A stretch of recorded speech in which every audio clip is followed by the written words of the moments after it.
2-3 দিন আগে আমি ফেসবুকে একটা পোস্ট দেখলাম। কি পোস্ট দেখলাম সেটা আমি পরে বলছি। সেটা দেখে আমার কিছু ঘটনা বা কিছু কথা মনে পড়ে গেল যে হ্যাঁ, এটা তো আমিও জানি। তো সেই নিয়ে আজকে আমি বলছি। ভেবো না তার কাছ থেকে আমি টুকে বলছি, এটা আমি জানতাম। তো তার আগে আমি আমার গুরুদেব পরম ভগবান ভোলানাথের নাম স্মরণ করে তার চরণে সহস্র কোটি প্রণাম জানালাম। এবং তোমরাও নিশ্চয়ই খুব ভালো আছো, আর আমিও বেশ ভালো আছি। যদি মনে করো আমাকে ভালো লাগছে বা আমার কথা বলা ভালো লাগছে, তো প্লিজ আমার চ্যানেলটিকে সাবস্ক্রাইব করে আমার পাশে থেকো, আমার হাতটা শক্ত করে ধরে রেখো। তো যেটা নিয়ে আমার বক্তব্য সেই দিকে আমি এগিয়ে যাচ্ছি। আমার মায়ের একজন কলিগ মীরা মাসিমা একসঙ্গে কাজ করতেন। তো ওই মীরা মাসিমার কথাই আজকে আমি বলছি, তার সঙ্গে ওই ব্যাপারটার সূত্রপাত আছে। তো মীরা মাসিমা ছিল আমার মায়ের সঙ্গে কাজ করতো কলিগ। তো সে তার পরিবারের সবাই মানে তার স্বামীও আমার বাপির মতন রেলে কাজ করতেন। তো সে তার স্বামী মানে ওই মেসোমশাই, তার 2 মেয়ে 2 জামাই আর তাদের 4 নাতি নাতনি, সবাই মিলে বছরে 2বার করে বেড়াতে যেত। এবং অদ্ভুত জিনিস আমি লক্ষ্য করতাম, মানে সবাই লক্ষ্য করতো, মানে স্কুলে যারা যারা চাকরি করতো প্রত্যেককে লক্ষ্য করতো, ওরা মোটে 2টো জায়গাতেই যেত। এক হলো বেনারস আর এক হলো পুরী। এছাড়া ওরা অন্যত্র কোথাও যেত না। ধরো গরমের ছুটি যে ভেকেশনে বেনারস গেল, তো 9 ডিসেম্বর নয় পুজোর সময় ওরা যাবে পুরী, বা যদি ওই সময় পুরী যায় তো ওই সময় আর একটা ছুটিতে যাবে বেনারসে। মানে এই 2টো জায়গায় ঘুরতো, আর কোথাও যেত না। তো কেন যেত কি যেত সেটা তো তাদের পার্সোনাল ব্যাপার। তো একবার কি হয়েছে, ওরা বেনারস যাবে, তখন আর একজন কলিগ মঞ্জু মাসিমা, তা সে তখন ওই মীরা মাসিমাকে বলেছিলেন যে তুমি তো বেনারসে প্রায় যাও, তো তুমি একটা ভালো শিবলিঙ্গ আমাকে এনে দেবে, আমার বড় প্রয়োজন, আমি আমার ঘরে রাখবো। তো তখন উনি মুখের সামনে ওই মীরা মাসিমা মঞ্জু মাসিমাকে মুখের সামনে বলে দিলেন, না আমি আনতে পারবো না, তুমি আমাকে ক্ষমা করে দিও। তখন বলে, কেন আনতে পারবে না কেন, আমি তুমি কত লাগে, আমি এলে আমি তোমাকে টাকা দিয়ে দেবো। বলে, না টাকা পয়সার ব্যাপারের জন্য বলছি না, আমি আনতে পারবো না, আমার কিছু অসুবিধে আছে। তো বলে সে কাটিয়ে দিল। তো সবাই যারা ছিল একটা স্টাফ রুমে বসে যারা যারা কথাটা হয়েছে, তো তারা বললো, বাবা কি অদ্ভুত, একটা শিবলিঙ্গ আনতে পারছে না। এবং যাকে না বলেছে মানে মঞ্জু মাসিমাকে, সেও একটু অফেন্ডেড হলো। তখন বলছে, আমি তো বলেইছিলাম পয়সা দিয়ে দেবো এলে, আমি কি ও একটা ঠাকুরের জিনিস কি আমি বিনে পয়সা নেব। তখন আবার কেউ কেউ সাজেশন দিল, তোমার বলা উচিত ছিল, আমি তোমাকে টাকাটা দিয়ে রাখছি, যদি বেশি লাগে তাহলে তুমি দিয়ে নিও, পরে দেবো, আর তোমার টাকাটা হাতে গুঁজে দেওয়া উচিত ছিল। তবে এরকম নানামুনি নানা মত মানে কথা বলতে লাগলো আর কি। তারপরে একদিন ওই মঞ্জু মাসিমার অবর্তমানে 2-1জন ছিল সেখানে, আমার মাও ছিল। তো জিজ্ঞাসা করলো, তুমি কেন না বললে, একটা শিবলিঙ্গই তো, তুমি তো আসবে ওখান থেকে প্রসাদ প্রসাদ নিয়ে আসো, এবং তুমি তো খুব নিষ্ঠা করে নিজের বাড়িতেও পুজো আচ্ছা করো, তো একটা শিবলিঙ্গ না আনার কী ছিল।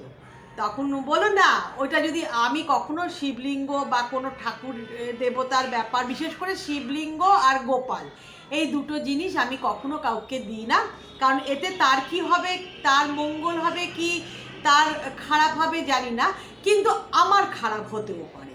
তখন বলে আর বেশি কথা সে বলেনি, এবং জিজ্ঞাসা করেও সেই কথাটাও বলল না। তো সেদিনকে দেখলাম ফেসবুকে একজন পোস্ট দিয়েছেন যে এইরকম মানে গোপাল, উনি শুধু গোপালই বলেছেন দেখলাম, শিবলিঙ্গের কথা বলেনি, যে গোপাল কাউকে দিলে পরে কি হয়। তো পরবর্তীকালে ওনার কথার সঙ্গে দেখলাম আমার গুরুদেবের কথার মিল আছে। মানে আমি এই প্রসঙ্গটা আমার গুরুদেবকেও জিজ্ঞাসা করেছিলাম, কি অদ্ভুত রে বাবা, আমরাও তো অনেক সময় ধরো পুরী বেড়াতে গেলাম, তো জগন্নাথ বলরাম সুভদ্রা এটা নিয়ে আসি অনেক সময়। তখন বললো, দেখো উনি যে বলেছিলেন না যে এটা করলে পরে ওর কি ভালো হবে কি খারাপ হবে আমি জানি না, কিন্তু আমার খারাপ হতেও পারে।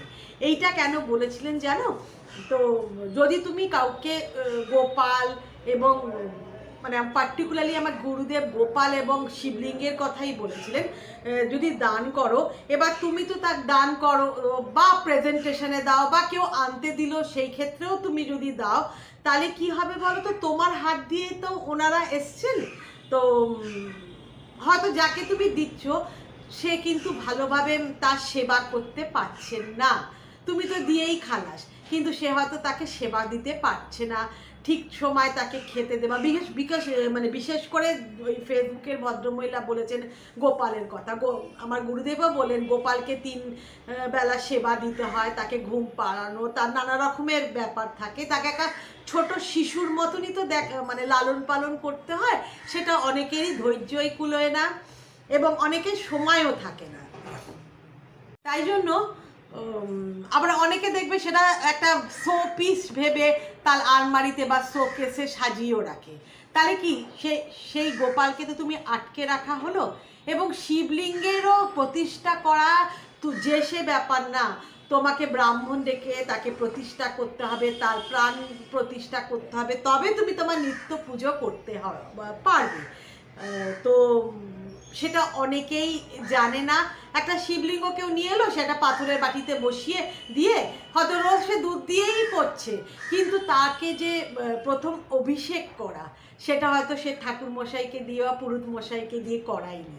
তো যেহেতু যে নিয়ে আসছে তার হাত দিয়ে এসছে, তাই তার খারাপ হতে পারে বা খারাপ হয় অনেক সময়, কারণ তুমি যাকে আরেকজনকে প্রেজেন্ট করলে বা যে আরেকজনকে দিলে সে তো সেই লিঙ্গের বা গোপালের যোগ্য মর্যাদা দিতে পারলো না, অথচ তুমি তাকে খুশি মনে গিফট করলে যে সে হয়তো ঠিকঠাক পুজো আচ্চা করবে, কিন্তু সে স্যাটিসফাইড হলো না। তখন আমি আবার আমার গুরুদেবকে প্রশ্ন করেছিলাম, আবার কি, ঠাকুর দেবতারা তো আমরা মা বাবার স্থানে বসিয়েছি, তো মা বাবারা কি আমাদের ছোটোখাটো ভুল ত্রুটিকে বা সেটা মনে নিয়ে থাকে কি, রাগ পুষে থাকে কি, তা আমাদের ক্ষমা করে দেয়?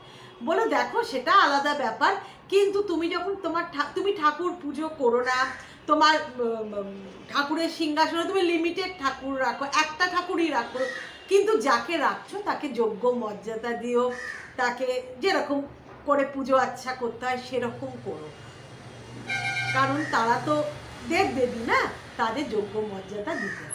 তো এটাই ছিল আজকে আমার বলার বক্তব্য, তোমাদের জানিয়ে রাখলাম। তোমরাও ভেবে চিন্তে দিও, তোমরা যদি মনে করো যাকে তুমি দিচ্ছ সে যোগ্য মর্যাদা দিতে পারবে, ঠিকভাবে সেবা দিতে পারবে, সেটা মনে করেই দিও, কারণ যেহেতু তুমি নিয়ে আসছো তা তোমার খারাপ হতে পারে। এটাই ছিল আমার বক্তব্য। তো কেমন লাগলো প্লিজ কমেন্টের সাহায্যে জানিও এবং আমার পাশে থেকো। Bye bye, thank you so much.